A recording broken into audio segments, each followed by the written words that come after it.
Le musée des Beaux-Arts, ouvert toute l'année, a été aménagé dans l'ancien couvent des Jacobins. Construit par les Dominicains au XIIIe siècle, son église est le plus ancien édifice religieux de la ville. Accolée au couvent, elle date de 1230. C'est en 1886 que le musée de Morlaix s'y installe et prend le nom de musée des Jacobins. Edmond Puyot, premier conservateur du musée et aussi maire de Morlaix, et ses successeurs ont tenté d'enrichir la collection et, dans un souci de pédagogie, de montrer l'étendue des mouvements artistiques de l'histoire de l'art, de l'Antiquité à l'art italien et l'école française du XVIIe et XVIIIe, notamment le Romanelli, œuvre majeure du musée, réalisée en 1860 par Romanelli, artiste italien de renom, déjà à son époque, en Italie mais aussi en France, puisqu'il a réalisé les décors de la galerie d'Anne d'Autriche au Louvre, toujours visible d'ailleurs dans ce même Louvre.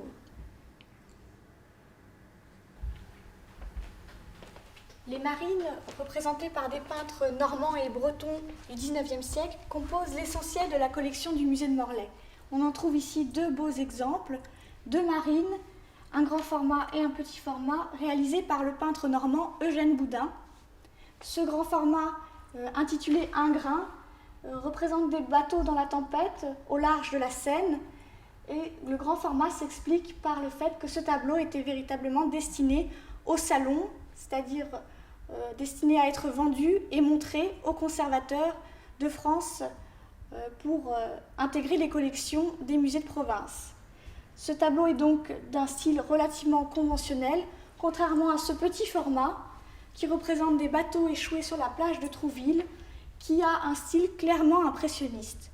C'est d'ailleurs pour ça que les historiens de l'art considèrent Eugène Boudin comme le précurseur de l'impressionnisme. Il aurait d'ailleurs rencontré Claude Monet, qui avait alors 16 ans, sur une plage normande, et lui aurait dit « Concentrez-vous sur le ciel ». On le voit très bien ici, puisque le ciel et la lumière naturelle occupent les 2/3 du tableau. Nous avons d'ailleurs un Monet dans la collection, pièce très importante de la collection du musée de Morlaix, assez atypique par son format et par le fait qu'il ne soit pas signé. On est cependant sûr de son authenticité, puisque ce tableau est arrivé dans les collections du musée par l'intermédiaire de Gustave Geffroy, critique d'art de la fin du XIXe, ami des plus grands, notamment de Rodin, mais aussi de Monet, mort sans héritier. C'est pourquoi nous avons reçu en legs ce tableau, Pluie à Belle-Île-en-Mer, de Claude Monet. Claude Monet qui a séjourné auprès du peintre australien John Peter Russell, un peintre australien qui a passé toute sa vie à Belle-Île-en-Mer, qui a été pour lui une grande source d'inspiration, même si son nom n'est pas resté à la postérité. Il a représenté, comme tous les artistes de son temps passé qui ont passé du temps à Belle-Île-en-Mer, les aiguilles de Port-Coton, mais aussi le port de Goulfard, vu qu'il avait de sa maison de Belle-Île-en-Mer et ses fils sur la plage. On aperçoit ici quelques traces du pointillisme auquel il s'adonnera à la fin de sa vie.